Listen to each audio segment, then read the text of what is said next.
It's activating my motor neurons. I can't make it stop. I'm sorry, Captain.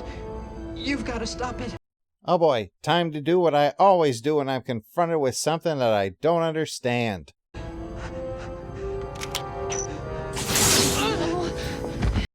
I meant help me, not shoot me, for fuck's sake. Quiet, or you'll get another dose of the medical phaser.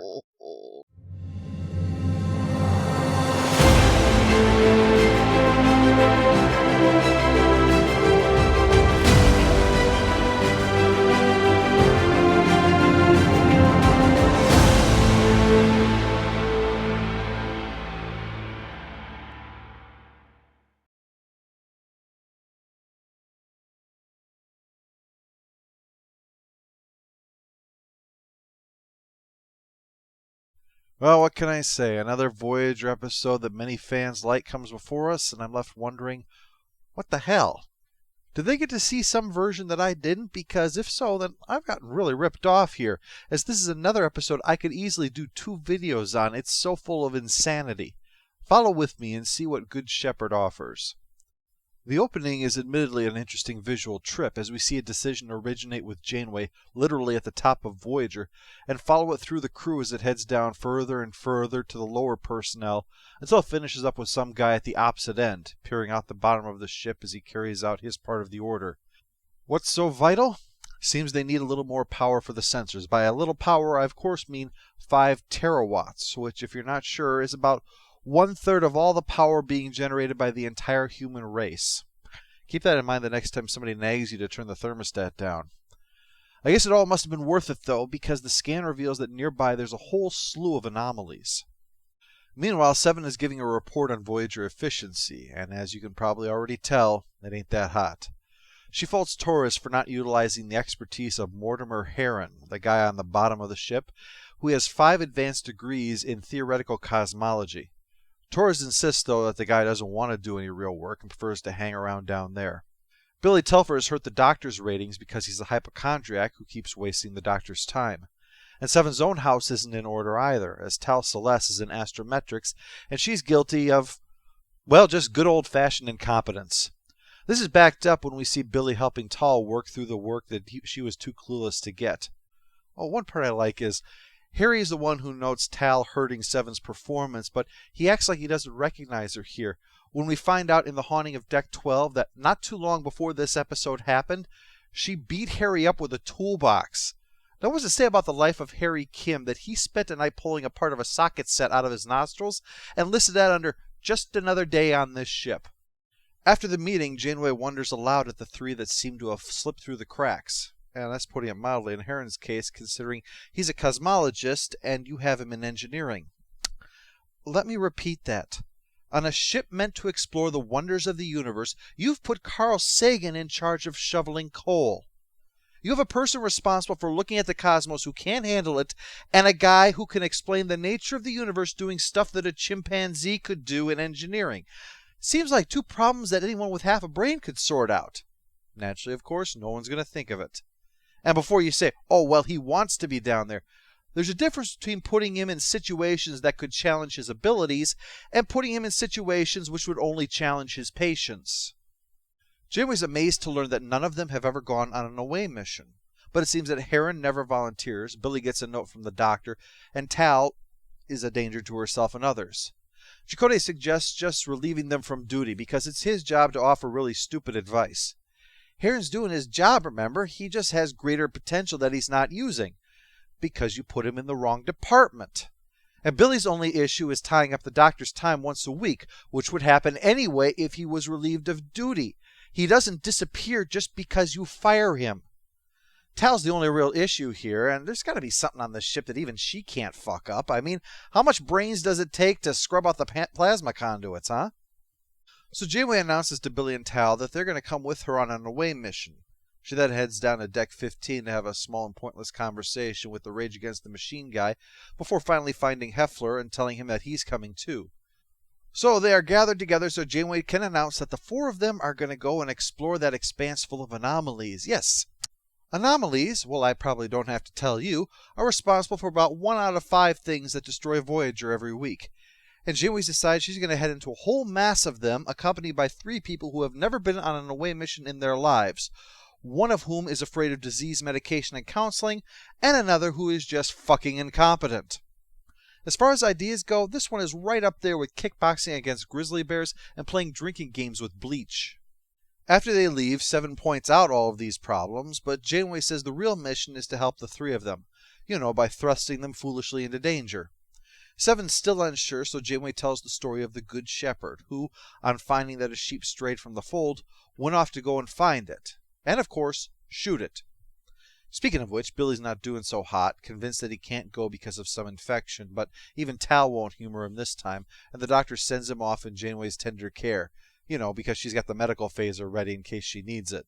So they head out on the mission, firmly equipped with crushing inadequacy, as per the Voyager idiom. Still, I give the episode this much, and I'm afraid only this much. The 3 Lower Decks characters are managing to come off as fairly 3-dimensional people, considering that they are really intended to be ciphers. Billy and Tal's friendship provides a chance for them to do something besides be worried about disease or failure, and there's a bit of unpredictability in Heron's behavior, even though he's supposed to be the ivory tower intellectual. I particularly like the way he skewers the common Hollywood trope that you only go into a field of science because of some kind of upbringing issue, stating that where he grew up has nothing to do with his decision to become a cosmologist. That's probably the reason people like this episode, as frankly the guest stars seem more alive than the regulars do sometimes, even though the story is a collection of bad decisions culminating in a non-ending. So in response to Heron's opinion that understanding his upbringing will explain nothing about him, Janeway resorts to sarcasm, just like in the tale of the Good Shepherd. And when he foundeth the lost sheep, the shepherd saith unto it, Wait, it wasteth my time, dumbass. So Heron just explains that he's on Voyager because he needed a year of hands-on work in the field to go to a special school, and stranding them there in the Delta Quadrant kind of screwed up his entire life. Janeway says it's just the nature of space exploration, to which he replies, that's why he doesn't want to be an explorer, and never did. To this, Janeway rolls her eyes. Several times, in fact. Oh, and rightly so. After all, Heron, where do you get off, huh? Not liking the things that other people do? Not having the same passions and ambitions as others, huh? How dare you be unique, different, special? Everyone's to conform to the standards, Heron. Do you hear me? This is Voyager. Your life, as it has been, is over. From this time forward, you will service us. Good shepherd, my aching ass. Janeway eventually follows this up by saying that she's just trying to get him to use the most of his talents, which, if she actually meant that, would mean he'd wind up in a blue shirt, right? Well, we don't know if that ever happened because we never see or hear of Heron again after this episode. Anyway, now's a good time for the peril to begin. A panel is torn off, most of the antimatter is gone, and the engines are damaged, so they're going to have to figure something out. Wow, in an area full of anomalies. Who'd have thought, huh? Heron has a theory that it's a comet-like form of dark matter. So one of these things detected the antimatter in our warp core? The term detected suggests a consciousness. This is a mindless astrophysical phenomenon, nothing more. Speaking of mindless phenomenon, it's time for Tal's one-on-one with the captain as they scan the hull fragment. There's not much comfort to be found. We all make mistakes, even me. Bringing your dumbass on this mission is proof of that. I don't deserve to be on your ship, Captain. Heron's probably been saying that since day one. As proof of that, he's busy trying to fix the engine surrounded by morons, one of which is gabbing with the captain, and the other nearly kills him because he's too busy scanning himself for germs to pay attention. If Heron is supposed to be the asshole this episode, they sure have screwed up big time, as he's proven to be the most sympathetic new character I've seen all season. He's a genius whose life is ruined by a jackbooting Starfleet officer who turned him into a Jiffy Lube mechanic, then allegedly helps him by surrounding him with people who shouldn't be allowed to handle sharp objects. And Billy the hypochondriac that nearly killed him just now then has the nerve to lecture him on his lack of friends, saying he should hang out with the 2 of them. Oh yeah, I'm sure he's all over that. I'm starting to wonder if this episode inspired Sarda to write No Exit. Hell is other people. Anyway, the only person on board actually capable of accomplishing things has indeed fixed the engines, and now they're on their way to a ring planet to restart the warp core. Billy gets abducted and a thing is put inside of his body. It's some kind of dark matter life form, so they can't do anything with it. Billy begs to be sedated, but Janeway has a better idea. What would the Good Shepherd do? I know. He'd leave him conscious and trapped in a small box. That sounds good. Tal tries offering comfort and logic, but she's an idiot, so that fails. She says that if it wanted him dead, it would have killed him already. Yeah, well, unless it plans to eat him alive from the inside out. Or perhaps wants to acclimate to their environment and then burst from his body. Once an alien enters your body, you are officially given sanction to believe you are screwed. Well, it's time once again for the Janeway Heron show. Janeway lobs an insult at Heron, and then is galled that he has the nerve to throw it back at her. Yeah, too bad he's not hairy, huh, Captain? Acting like your personal stress ball? She continues to try to bend him to her will, until Billy walks through the force field and comes onto the deck, controlled by the alien. At his request for help, well, you saw how the Good Shepherd handles things, right? Yeah, seems like a sound medical procedure. No sedative. That's far too dangerous. Someone hand me my gun. So the alien rends itself from his body and begins messing with the computer, and while Janeway insists they do nothing as it tries messing with the environmental controls, Heron finally grabs a phaser and shoots it. Well, Janeway is very pissed off at this because weapons are only meant to be used against her crew. I don't have the time, or rather, I don't have the inclination to fully delve into this topic. Let's just leave this knowing that with the information the episode provides, there's a 50-50 chance that Heron just saved all their lives, and a 50-50 chance that instead he just killed a creature that was not planning to kill them, but thought it was okay to kidnap and physically violate the crew and put all their lives at risk. Janeway calls him a murderer, of course. And if that's true, then ironically, he has now become more like the rest of the Voyager crew. So, mission accomplished, Captain. So they finally reach the planet of the Skittles, and Janeway checks in on Billy. And it seems that, in Pat TV fashion, this experience has somehow cured his hypochondria. Yeah.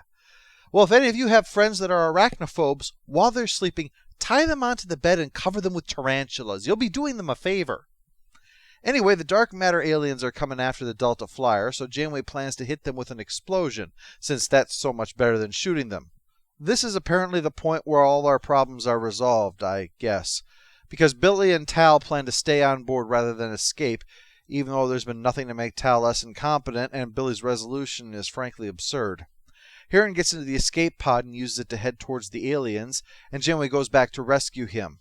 The murder accusation has clearly broken his will, after all, but he cannot serve her if he sacrifices himself. She saves him, and the Delta Flyer gets hit by the explosion, and she wakes up in sickbay with them, and naturally is convinced that she has rescued her lost sheep based on, well, pretty much nothing.